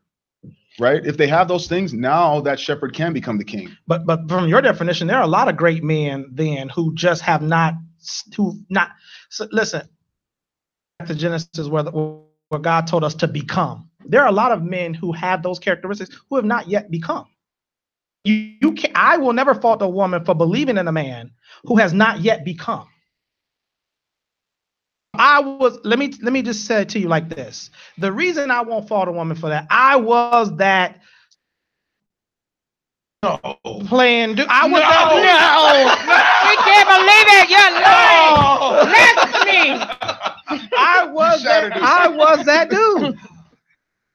And if some of my guys are actually on this Facebook feed, so don't y'all start commenting. Right. Go on, tell us the truth. But I was. They can attest to. I used to travel. You did see it. Where you see it at, Patrick? Tell us. He used to make fun. He used to make fun of me. He used to travel the highways and the byways to play in Madden tournaments while married with a kid. There's nothing wrong with that, right? Is it? Well, I was supposed to be at work. Was that your No, it was not my career. Something's wrong with that. No, I used to travel the highways, and I was the live NBA Live was hidden. I was the NBA Live champion. Do you understand what I'm saying? So I was the brother that you would be like. She would say you're immature. He's not taking care of stuff. I was extremely immature. Instead of working, he played video games. Right. Yeah, that's what she would have said. What if his family was taken care of and he was still? Can't you do that and have a balance? I was working. We were financially taken care of, but I was mentally a knucklehead. Supposed to be at work. You said. There was some. I used to take some days off work to do this. I mean. Yeah, well, okay, Monday through Friday, and I'm like, you know what? Ain't got much going on today. I'm there. So I would call off. I used, you know how you got 30 vacation days or what have you? I never ended the year with a bank. So a vacation day. Never. Let me ask you this question. Is it every man have immaturity areas? Every. And same thing with a woman. Every. So if you're looking for the man who's all mature, you probably won't find him then, right? Same thing with a woman. So then we have to have some grace for that level, for that lack of, because someone asked, well, how do we meet the man that has that potential? I think that's what she's saying, and get him to where we need to go. Is that the diamond in the rough? How does she help polish this brother so he can truly shine to the level that he wants to? The only way you help a man evolve is empowerment and encouragement. Boys and men are completely turned off by discouragement. Boys and men completely turned off by that. You want a man to evolve, empower, and encourage, and that is hard to do. Watch how you do your sons. You will watch your sons grow or shrink. Depending upon the conversations you have with your sons, he will either grow or shrink. How many sons yearn for the day their dads would say, "I'm proud of you"? Exactly. Done. Even God Almighty said to his son, "This is my son in whom I am well pleased." Right. And grow. There is no other formula. There's no secret. You don't need a book. That is it. But here's the thing, though, because I think what the way we got here was talking about selecting a man, right? A man has to display the ability to grow. He should also have some kind of fire that he's directing somewhere. Is going to have that. So you can be somebody who's capable of growth, but you don't have any fire, though. Like you don't have any kind of. Ultimately, you should have a mission, but it does sometimes take time to determine, like, what exactly do I want to do? But the one thing that doesn't change, though, is that fire. Somebody may have fire that they're directing at athletics, and then their career ends, transferred to something else, right? Like, you can't really motivate people extrinsically. A lot of that comes from internally, right? So you want to find somebody who has that. Things that, to me, those are non-negotiables, and they don't have to have arrived when you meet him. In fundamental things, otherwise there are going to be some challenges ahead. So, but oftentimes, now this is therapy for me. So you all giving me the therapy today.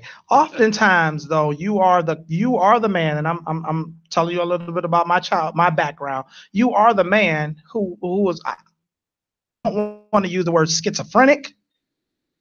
You are the man with like a dual personality. You are great. It's all in the same person. Person who I could travel today playing video games for hours.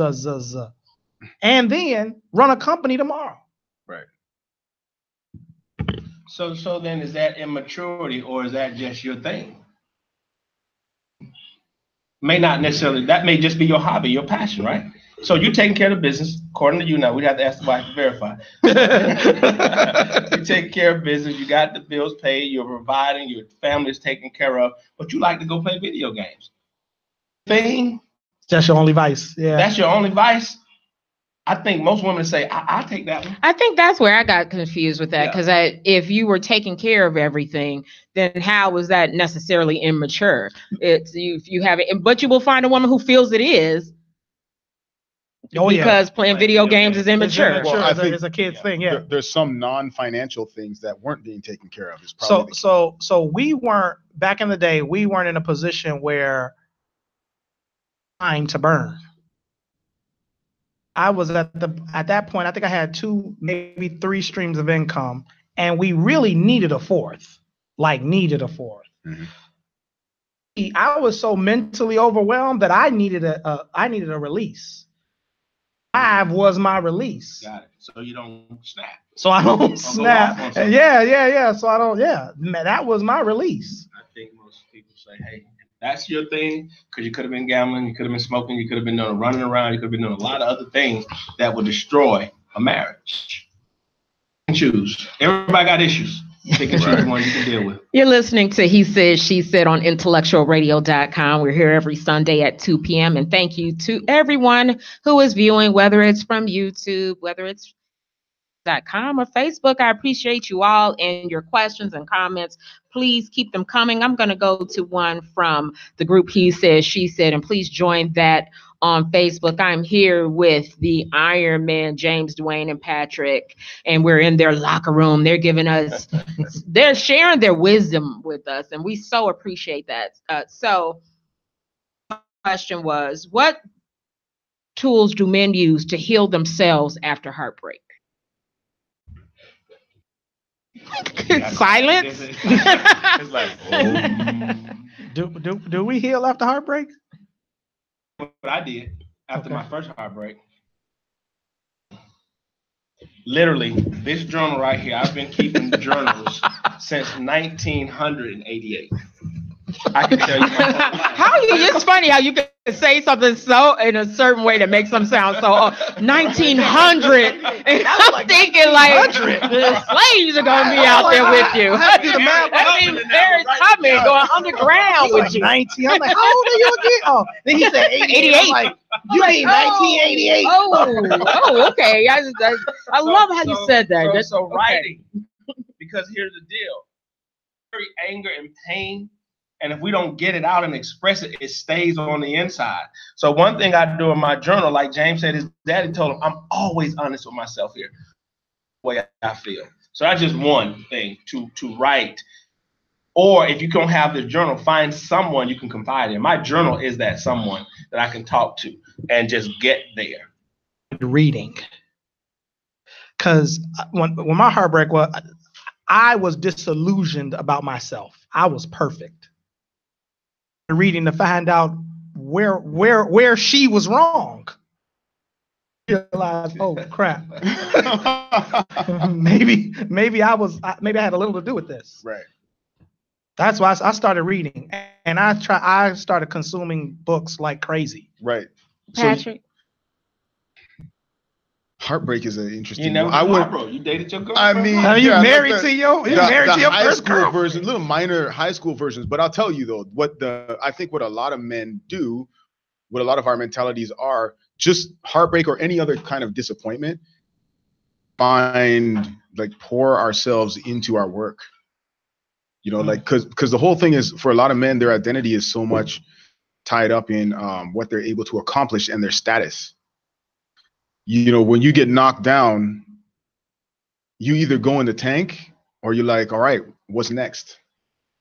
And then whatever's next, it's going to be, I mean, if you're a fighter, all in, and I'm going to regain whatever, or, you know, because it can be a good way to distract yourself from the realities, is to just work. That's what what science says most men do. Cave. So we insulate ourselves from the rest of the world, and then we let time pass. And we do as a heartbreak. As a heartbreak. And let's be or real, now, disappointment. there's some other things that we do True. that's destructive, and it's destroying other people in the process. Mm-hmm. We have this group, he said, she said, on Facebook. Please join the group and join our discussions, that tend to now have very negative, or it comes off negative, views of women after heartbreak, that now I've been hurt, so now it seems like you can hear their pain as they talk about certain things. That one guy wrote to me yesterday, I think, that, what did he say? He doesn't trust women, and he's okay with just being single because he doesn't trust. So what would you say to someone like that to move forward? How does he move forward? One of the most destructive things that people, and I won't just say men, but we do this more than women. But one of the most destructive things that we do, or disappointment, is we project, because it couldn't possibly be us. It could be. We didn't do anything wrong. We were perfect, and so it has to be her. This is where what my dad used to say becomes so critical. Look in the mirror, yourself the truth. That is so hard to do. So what I would say to that person is, in my Nigerian voice, and tell yourself the truth. Tell yourself the truth. Right. Kilo Shiego. Yeah, I want to hear that again. Say that again. That's what my father would say. No, use that accent. Kilo Shiego. What is the matter with you? Tell yourself the truth. I grew up in a house with an alpha male. He didn't let you whine about nothing. You. And I was in that house, and still, as an adult male, struggled to say, I got some issues. I think something Dwayne said stuck with me earlier when you were telling a story, that when you keep getting the same results, then you have to start, what did they say? The definition of insanity is trying to get different results by doing the same thing over and over again. So it's like that woman that says, I keep meeting dogs. Or it's that guy that said all women are untrustworthy. Well, that's a mirror. You're the common denominator. The only common denominator, yeah. Keep meeting you. You don't keep meeting dogs. Right. And I think that's a key differentiator right there. Not saying is that you're creating the dog. Your formula is attracting, or you're allowing dogs to be in your life. Let's put it that way. Or you're attracting dogs. You could be attracting dogs too. Well, obviously they're attracted. They're attracted, you have a choice to keep them around or not. But there's something about you that's all you can get. Or maybe you have a false understanding, or a false worldview, a false narrative. Thank you. That all men are dogs. All men are certain. It's a limiting belief. That's what I was trying to say. You have a limiting belief that, hey, this is just how things are. Changing that belief system is going to change the way you interact with people, which will cause those other people to fall off, and you'll hopefully engage in a constructive way with people who are going to add value to your life. Here's the other thing to note. Man, all woman ain't no good. Then every woman you run across is going to be no good, and every man you run across, right, whether they are or not.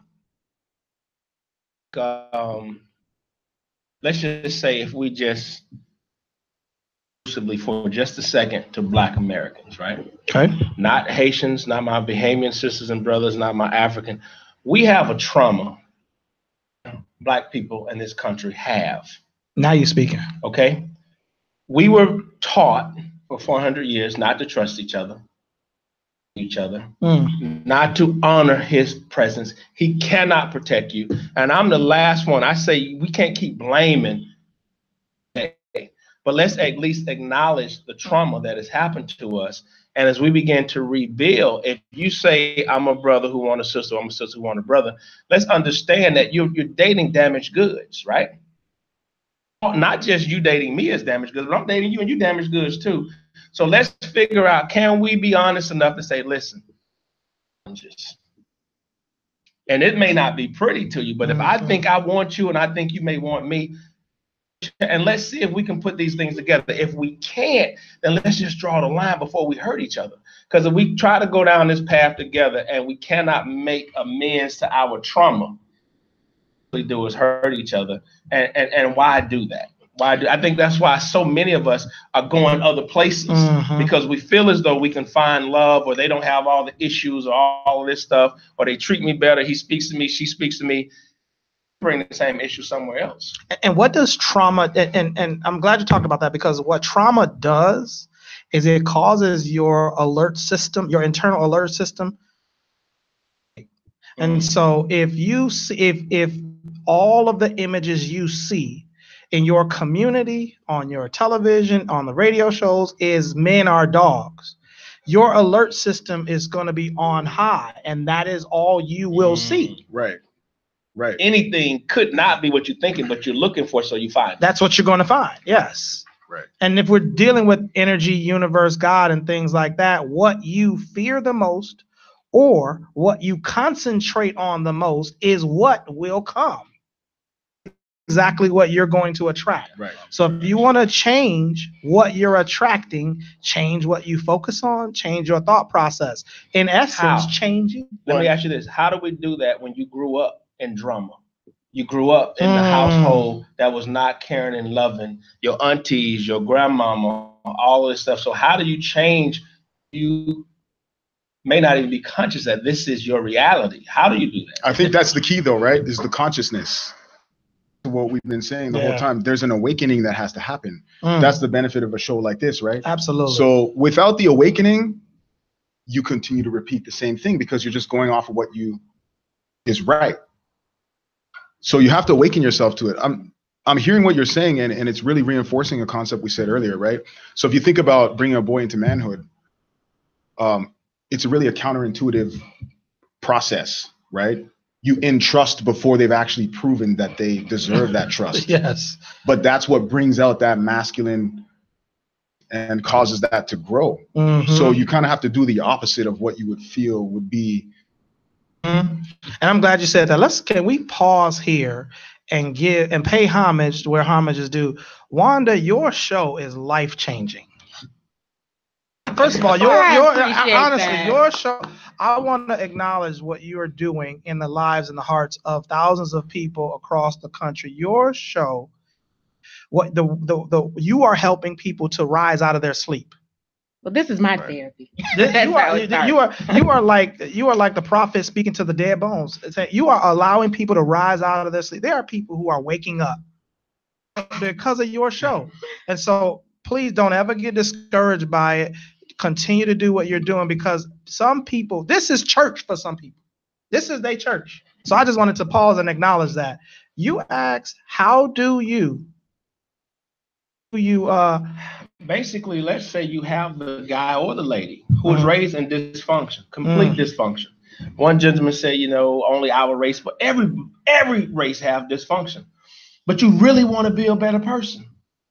To be a better person, because let's say maybe you've seen one better person.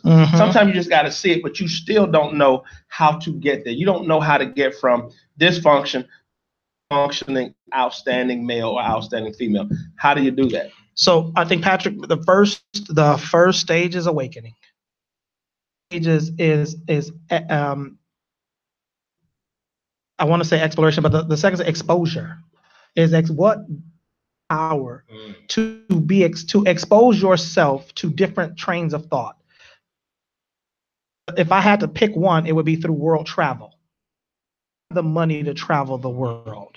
You have the money to grab a book that gives you virtual travel across cultures, across denominations. So I would encourage people to start information like your life depends on it, because it does. The only way to evolve is to transform the way you think.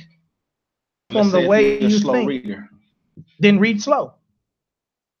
I'm Surround serious. yourself by people though who are where you want to be too. Sometimes. Sometimes you can't even get in their circle. That's I was true. getting ready to say, That's because true. the Eagles are not swooping down the pro level, and we definitely ain't walking on the chicken level just to hang out with you to bring you I up. brought y'all to Iron Man for a reason, let's be y'all. I'm honest. trying to bring them to you. Because you know how many people say we want to be a part of Iron Man. We like, right. No, so And then there's other Iron Men on the level. being not on, who we be like, we want to be a part of, and they like, let's be real. But start somewhere. Well, Start exactly. give somebody one level up. Find that So I'm person. sorry. So grab a book. Don't like books? And that's why I add YouTube. Like I'm forever on. I watch TD Jakes. I listen to podcasts, TEDx stuff. Yes. I mean, there's so much knowledge because most people are wasting time on.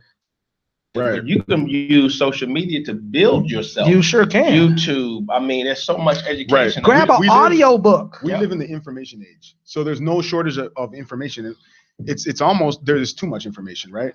But so I'm a software engineer, right? And so one of the things that we do, problem, is look for a model of how this problem has been solved in the past, right? Because more times than not, the solution you come up with is not novel. People have solved a multitude of problems over decades and centuries, right? And millennia. So then the question you pose, right? So like it's not just technical that this applies to. This applies to social and interpersonal issues too. If you start Googling, issue is how do I break the cycle of whatever, you're going to see people who have broken these models in a very practical way. In a very practical way. So there's I think it starts can be an easy process because the information is there. The information, which is what we need to get over.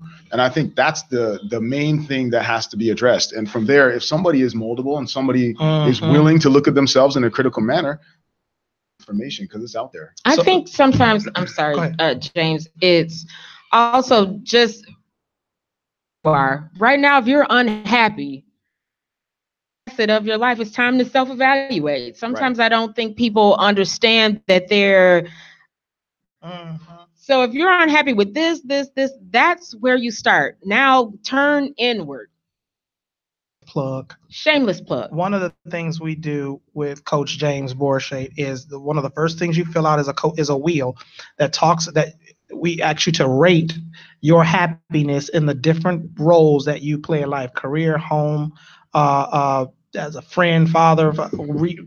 Rate your happiness on a scale of 1 to 10. To address which one of them you want to address first.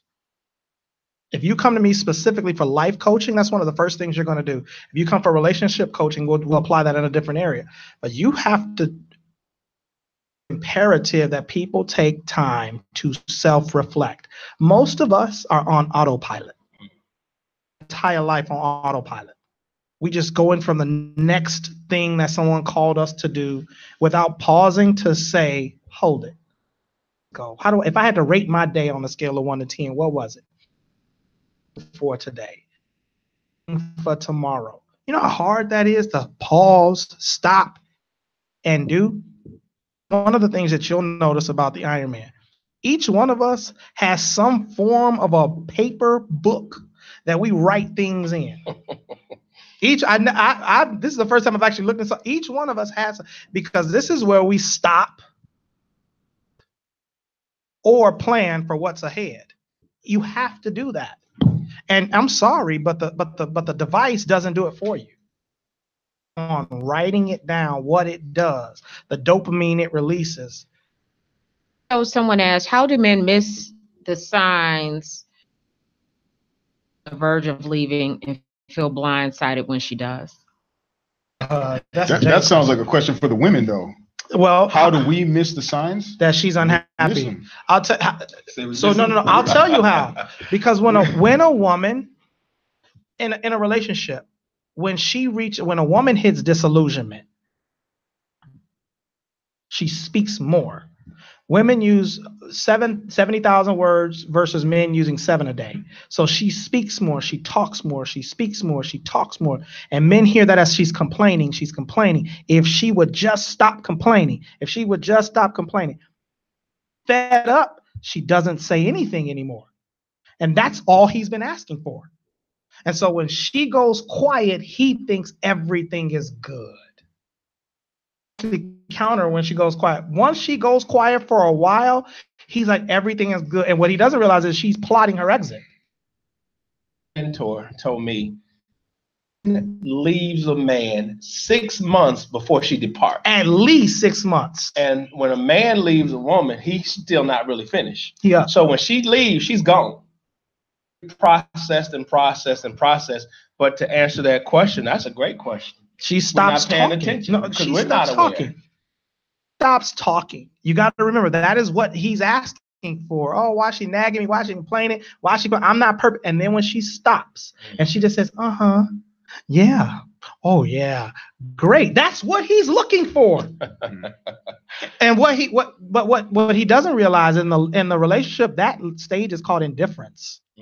She's in indifference, meaning she doesn't care whether you come or go. Right. One way or the other. And that's what he's asking for.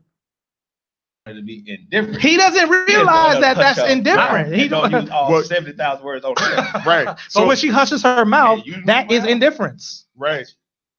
I think this goes back to the masculine and feminine type of energy that we talked about before, whereas the masculine is about like the feminine is about what's changing and the current state of events and the current state of things. There's that whole bonding component to it too, right? So I think one of the red flags you're identifying is that when that stops, indifference you described, you're no longer trying to bond, you're no longer trying to interact and have that intimate level of discussion. When that stops, that's probably a red flag that something is wrong. But you don't know it stopped. Gives you exactly what you're asking for, not what she wants. Right. And that's the awareness that the man has to have. That's where he because has the to thing have. You're striving for, when men, we're trying to usually bring things to closure. Trying to solve things and bring things to closure. And so if we're having a discussion about something, or if there's a prevalent issue and you realize that it anymore, it's probably a bad thing. Probably a problem. It's probably a bad thing. So maybe that's one way we do it. The problem is that we get caught up in all this stuff and we just until it's too late. So I think men could do a better job of that for sure. Let me give you all an example. Let me move on. We have so many questions and I'm trying to so I'm sorry. Rapid fire. Why after learning and maturing, men won't teach their sons better than sow your wild oats? It's a generalization that's not necessarily true. In order to answer that, we have to accept the men are doing that. To I can't say. I mean, that sounds like an immature. You teach your son to sow his wild oats? No. For those men, I don't know. We don't speak for them. We don't know. I can't say. I feel that women approaching them is a sign of promiscuity. We don't. I think that might be a myth too. Yeah. We don't. This day and time, what's interesting is some group of women say, I would never approach a man. This is a group of women, I would never approach a man. He won't talk to me, I ain't gonna talk to him. Another group of women would say, I like him, I want to go talk to him. I don't think a man has a problem attracting a woman coming to him, approaching with a conversation. Now, if she comes and yo, boy, ooh, I want to get in bed. Okay, now, yeah, I do think she's a little loose. But just having a conversation with someone, come on, relax. Some women are saying, I've heard this many times, that if they approach a man, he then feels like it's okay to ask her sleep with him then on the first date. Well, shame on him. Women are saying it's happening to them. Shame on him. And if she has the confidence to approach her brother, I say, I think that's great. Yeah. The other question is, what is the conversation when you approach about? How are you approaching? So I think that could elicit a response as well, but I don't know what the conversation is. But a general conversation, you're out somewhere. Hey, that's a nice man. I like this. That vest and that tie rock. That's about the fifth time I heard about that. That's cool. People are commenting on the vest. Yeah, so that's a cool thing. I don't think a man says, she like my vest, so let's go to bed and take it off. That's silly. That's crazy. What is she asking the brother? The whole context. So what's said, how it's said, how you present yourself that man speaks volumes, right? Right. So, right, different area. So, what do men say to other men that claim the hunter thing as a reason for cheating? That men are built and to have multiple women, so that's cheat. What do you say to that? It's not okay. Men, there's a multitude of attractive women. That's just a fact of life. Thank you, Jesus. Hallelujah. Right. God, and good one. that's true whether you're married or not. Now, how you react to that, though, not be taught that it's okay to just do whatever simply because that's what naturally is attractive to you. That's what feels right. You're going to be attracted to a multitude of women. I don't think that the message that should be sent. There are some men who send that message, but unfortunately, I think they're misguided. Lacking is the discipline, right? That they're not instilling that discipline in that generation. They're advising about that. And I want to add one thing to that, because I had this exact same conversation with a buddy of mine. And he's like, D, look at the wild kingdom. Every male has a harem and blah, blah, blah, blah, blah, blah, blah. And I said, listen, your thought, cool. I ain't got no problem with it. Don't get into a committed relationship. Because here's the deal. If you just want to be that guy, don't bring this lie to this woman pretending. But here's the other thing. There are women, if you tell them that, will say, okay, I will accept that. So my thing is, whoever you are, be honest with it. If you don't think you can control your penile, erectile stuff, then if that's the case, let the woman know. Because there are women who are like, I've had a woman tell me one time, listen, you're a man. That's how they respond to you. I just want to be the main woman. I want to be the one you come to. I want to know about everybody because I don't want to have no secrets or anything. And at first I was like, this is great. But then I said, I really like a kid in the candy store. I finally was looking for. But then as I thought about it for a minute, I said, because I want to be held accountable. I don't want to be the guy, because if you give me all this room, I'm going to take all of this room. I know in my heart, that's not the man I was raised to become, right. And I was raised to be. So, but there are women who will allow certain things. So be honest with who you are. You'll find a woman that'll be okay with that. Mm-hmm. But if that's not the guy you are, don't pretend and get this woman whole life jacked up. Well, Dwayne thought he was a kid in a candy store. How can women express themselves in an understanding, loving way to men when they need some assistance and motivation? It's the man or the woman? I think When the man. Can you give us both? An answer to both scenarios. When the man needs assistance and motivation, I think you guys both have to have common language. And so both of you making sure that you have discussed what your common language is going to be on the front end before you have that.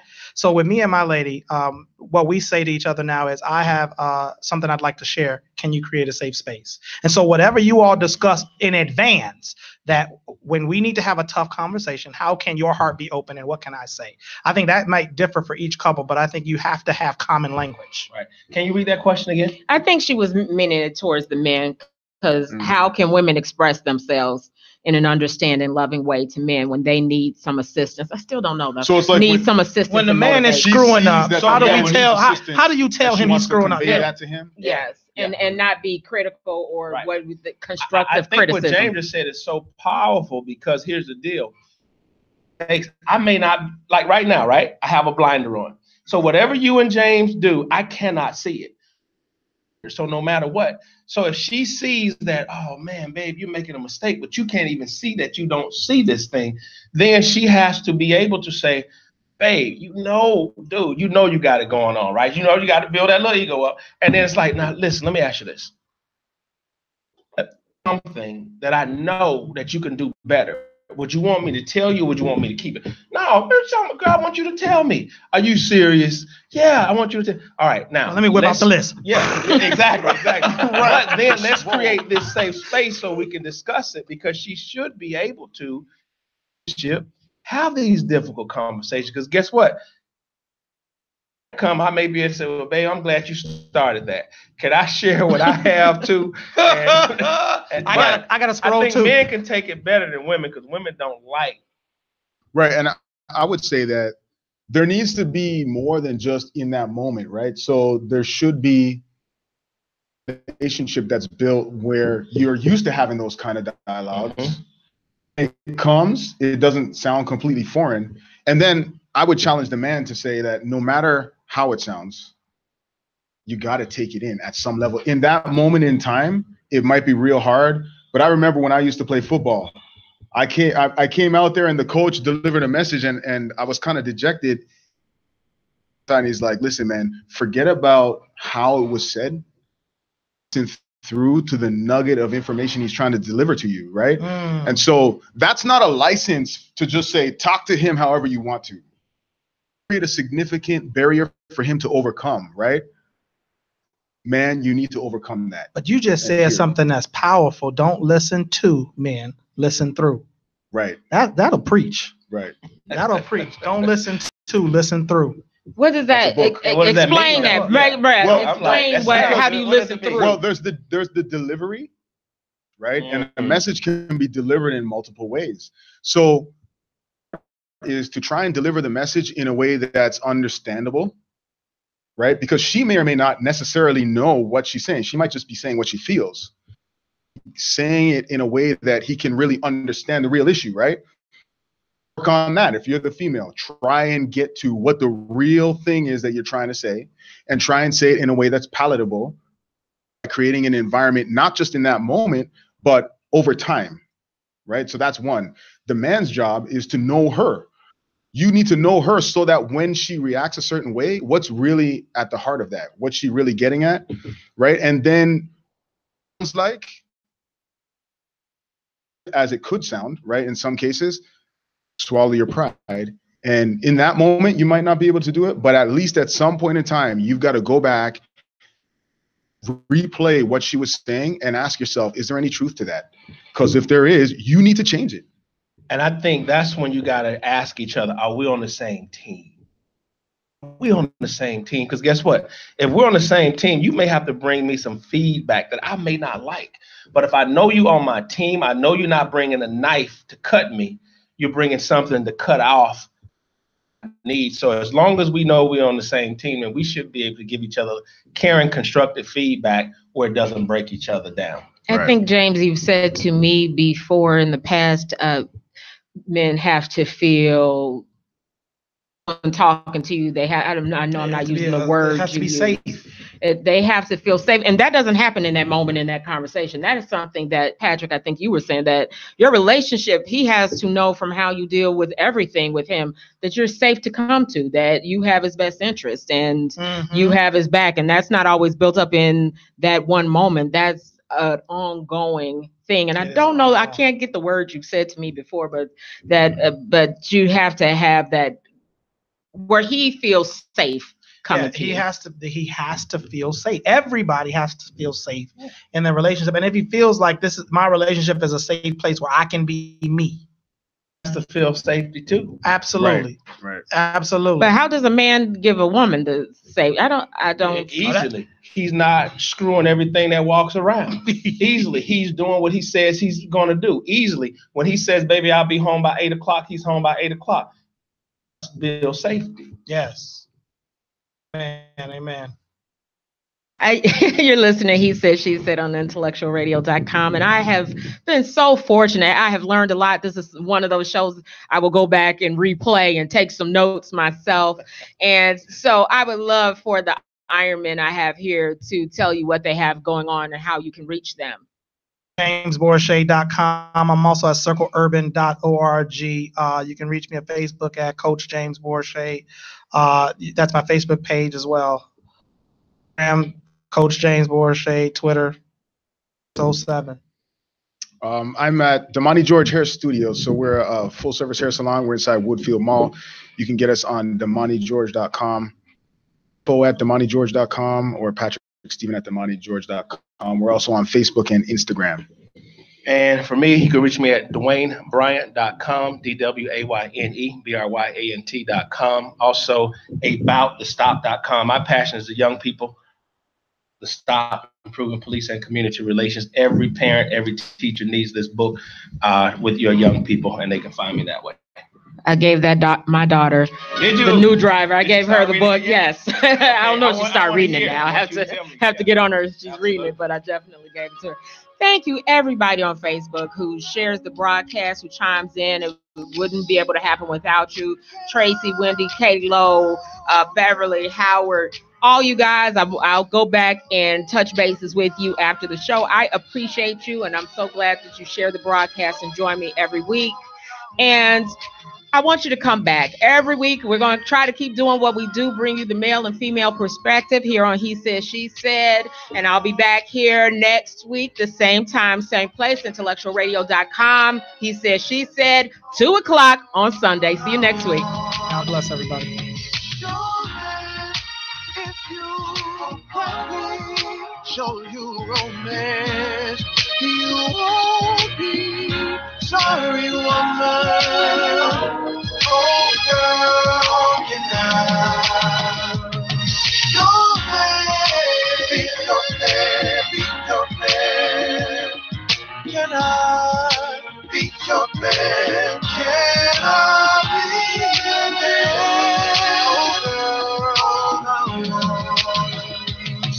Oh, girl, can I give you a brand new start? Show you brighter days, no more dark.